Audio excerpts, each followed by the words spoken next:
این افراد هم کسانی نیستن که به این راحتی بذارن که یک فرد تازه کار یا آماتور به اون هدف گندش که شهرت هست به راحتی برسه. سلام به تمامی دوستان بیت‌سرای عزیز. توی این ویدیو قراره که با هم دیگه در مورد این صحبت بکنیم که چرا نباید توی موزیک فقط به هدف معروف شدن فکر بکنیم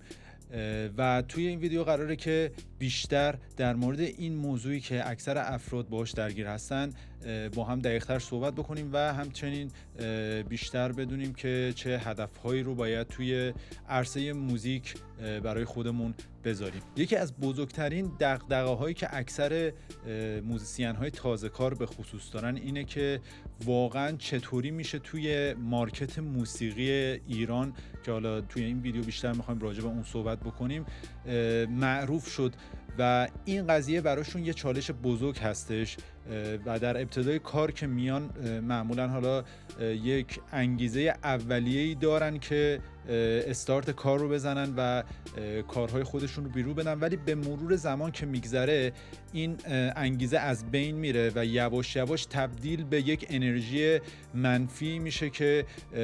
یه جورایی بازدارنده میشه و به مرور زمان تمام اون انگیزه‌ای که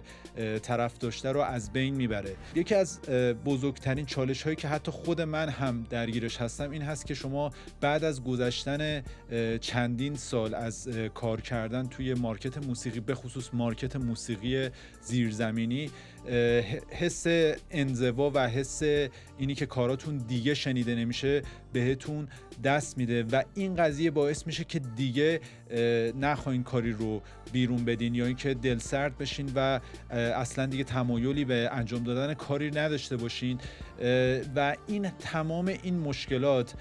برمیگرده به همون هدف اولیه‌ای که شما از اول برای خودتون تعیین کردین و اون هم معروف شدن و به شهرت رسیدن هستش که به نظر من شما به عنوان موزیسین از همون اول باید این موضوع رو برای خودتون مشخص کنین که من صرفاً برای معروف شدن توی این بیزنس نیومدم. مارکت موسیقی هم دقیقاً عین سایر کارهای دیگه هستش و هیچ تفاوتی نداره. فرض کنید مثلا شما میخواین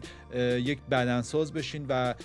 حالا هدفتون این هست که اول فقط صرفاً برای اینکه برین و یه ورزشی رو یاد بگیرین شروع بکنین و بعد یواش یواش به فکر این میافتین خب بهتره که مثلا فلان غذا فلان تمرین رو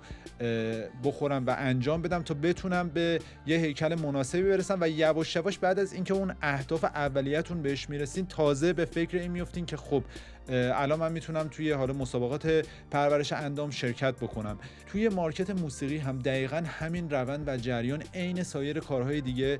وجود داره و کسانی که تازه وارد این مارکت میشن نباید اصلاً و ابداً به این موضوع فکر کنن که ما قراره که بعد از دادن ترک اولمون به یه شهرت خیلی زیادی برسیم و همه کارهای ما رو گوش بدن و یه جورایی کارامون مگاهیت بشه. این خودش میتونه یک قضیه بازدارنده باشه، چون بعد از اینکه شما کار اولتون رو میدین به شدت اون ایرادهایی که دارین و اون ضعف‌هایی که دارین توی ذوقتون میزنه و توی کار دوم و سوم این روند اصلاح کردن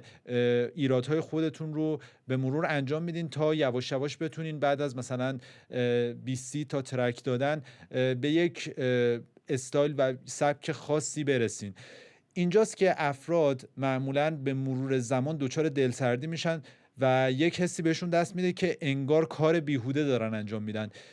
و این هم دقیقاً برمیگرده به اون هدف اولیه‌ای که شما گذاشتین و از اول با یک فکر و خیال اشتباه وارد مارکت موسیقی شدین و بعد دلسرد شدین. خیلی‌ها حالا فکر میکنن که مثلا از اول میتونن که مثلا به یه شهرتی برسن و بعد هم پول در بیارن. این قضیه هم باز خودش یه جورای اشتباه هست، چون افرادی که معمولا توی مارکت موسیقی ایران فعالیت میکنن اول کار به هیچ پولی نمیرسن و معمولا باید برای کارهای خودشون هزینه بکنن و این هزینه کردن هم الان در حال حاضر که ما داریم این ویدیو رو ضبط میکنیم اصلاً کم نیستش. برای همین شما نمیتونید دو تا هدف رو همزمان پیگیری بکنین. ببینید دوستان، یه موضوع دیگه ای هم که باید بهتون بگم اینه که شهرت هم دقیقاً مثل ثروت و قدرت یک حس سیری ناپذیر هست که حتی افرادی هم که معروف هستن و به یه شهرت نسبی رسیدن، حالا چه از طریق موزیک یا هر کار دیگه‌ای، همچنان درون خودشون حس میکنن که این شهرت کافی نیست و دائم خودشون رو با بقیه مقایسه میکنن. پس این موضوع رو از همون اول شما بیاین اصلاح بکنین و نذارین که به یک لولی برسین که بعد از مثلا 15-20 سال کار کردن حس کنین که نه دیگه من واقعا توی این کار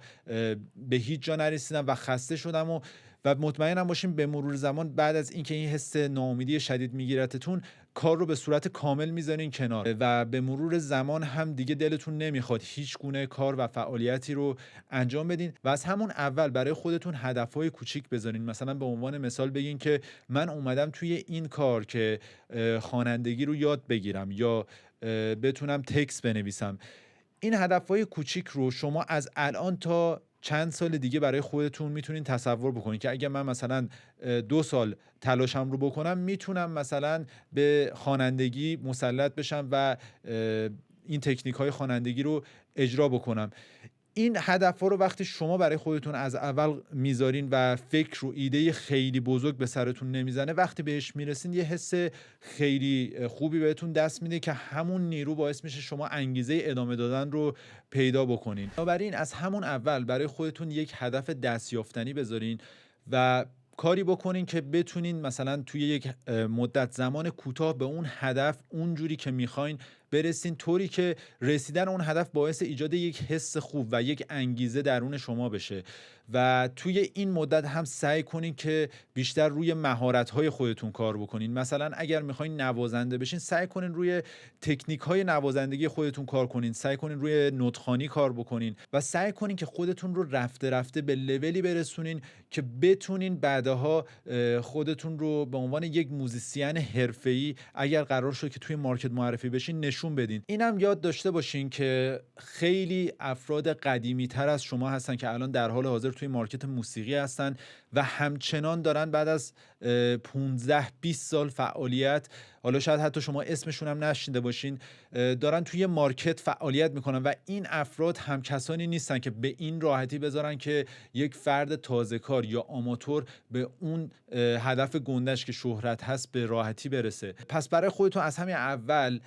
ایده یا خیال پردازی درست نکنین که من حتما با دادن 1 یا 2 یا هر چند تا ترک به شهرت میرسم. به پایان این ویدیو رسیدیم. ممنون که تا آخر با من همراه بودین. لطفاً توی قسمت کامنت ها شما هم برای من بنویسین که آیا با این قضیه موافق هستین که نباید هدف اصلیمون از همون اول توی موسیقی معروف شدن باشه یا نه. همچنین اگر این ویدیو رو دوست داشتین حتما کانال من رو سابسکرایب کنین و زنگوله کنارش رو فعال کنین و برای بهتر دیده شدن این ویدیو توی الگوریتم یوتیوب حتما اون رو لایک بکنین.